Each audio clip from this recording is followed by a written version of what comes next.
Salut! C'est un secret pour personne, je suis blonde. Mais genre très blonde, au point que même quand j'étais petite, mes cheveux tiraient carrément sur le blanc. Et de ce fait, quand il m'arrive de ne pas réfléchir, de poser des questions bêtes ou alors de faire une phrase qui n'a aucun sens, la raison est toute simple, c'est simplement mes cheveux qui vont agir sur mon cerveau et qui vont faire que je suis blonde. Mais attention, si c'est une brune ou une rousse ou peu importe la couleur d'autres cheveux à part blond et qu'elle fait la même chose, bah là ce sera pas sa faute, ce sera juste parce qu'elle aura fait sa blonde. Depuis que je suis toute petite, des réflexions sur ah bah c'est normal t'es blonde ou oh t'as fait ta blonde là, je m'en prends tout le temps et pour tout et n'importe quoi, et c'est vrai que ça peut être lourd voire même des fois blessant quand c'est un petit peu trop, et je me suis dit qu'il fallait que je trouve pourquoi on dit que les blondes sont si peu intelligentes, sont naïves, sont un peu superficielles, etc. Tout ce qu'on peut dire sur les blondes de toute manière. Déjà il faut savoir que c'est un stéréotype populaire, c'est-à-dire qu'il va être quand même assez compliqué de savoir d'où vient réellement le mythe. Mais il y a quand même plusieurs hypothèses.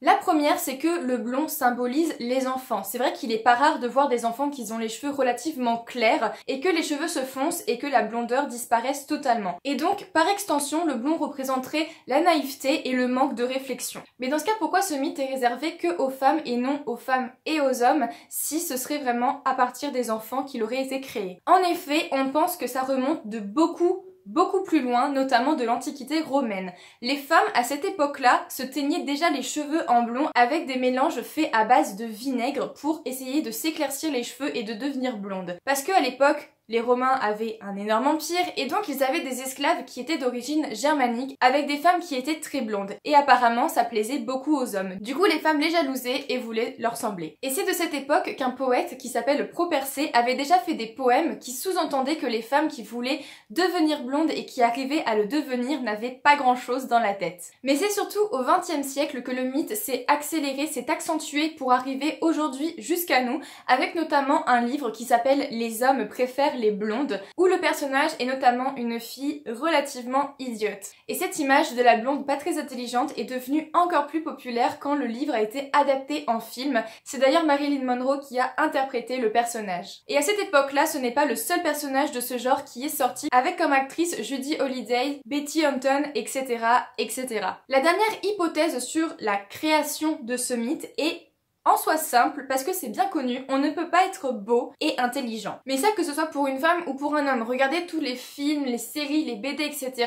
Le personnage qui va incarner l'intello, en général, ne sera pas le plus séduisant de l'histoire. À l'heure actuelle, ça a un petit peu changé, voire un petit peu beaucoup même, mais il n'y a pas si longtemps que ça, et ça depuis très longtemps, les hommes auraient préféré les blondes aux brunes. Le blond était donc considéré comme un gros critère de beauté, et aujourd'hui encore, même si ce n'est pas les hommes qui préfèrent les blondes, ce sont les femmes elles-mêmes qui préféraient être blondes que brunes. En effet, depuis les années 50, les femmes se décolorant les cheveux pour essayer de devenir blondes sont passées de 7% à 40%, et ça en l'espace de 20 ans. Aujourd'hui encore, sur toutes les blondes qu'on peut voir, donc celles qui se sont teintées les cheveux, celles qui se sont fait des mèches et les blondes réelles, seulement 17% de la totalité des blondes sont des blondes de naissance. Bon, maintenant qu'on sait d'où viendrait le mythe, ou du moins qu'on a des hypothèses, est-ce que c'est vraiment vrai que les blondes sont moins intelligentes ou pas que les brunes? Le stéréotype est tellement fort et tellement répandu qu'une étude a été carrément faite aux États-Unis. On a pris un échantillon de 10 000 personnes, hommes et femmes confondus,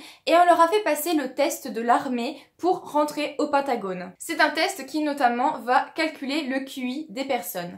Pour les femmes aux cheveux noirs, elles se sont retrouvées un QI à 100,5 points. En ce qui concerne les rousses, elles ont eu un QI à 101,7, les brunes un QI à 102,7 et les blondes un QI de 103,2 points. Bon, l'écart est vraiment trop petit pour qu'on puisse dire qu'une blonde est plus intelligente que les autres, mais par contre, il est suffisamment clair pour dire qu'une blonde n'est pas moins intelligente qu'une autre. Et niveau physiologie, je suis quand même obligée de vous dire, il faut savoir que la blondeur est due au fait qu'on a une faible concentration de mélanine, qui est un pigment noir à marron qu'on retrouve dans les cheveux. Cette vidéo touche à sa fin, j'espère qu'elle vous aura plu, autant que moi elle m'a plu, à faire mes recherches et à vous partager ce que j'ai trouvé. N'hésitez pas aussi à me dire en commentaire vous si vous préférez blond ou brune, que vous soyez une fille ou un garçon, ce serait vachement intéressant de le savoir. N'hésitez pas aussi à partager ma vidéo, à la liker, à vous abonner, à me suivre sur mes réseaux sociaux, ça me ferait vraiment très plaisir. Sur ce, moi je vous fais plein de gros bisous et...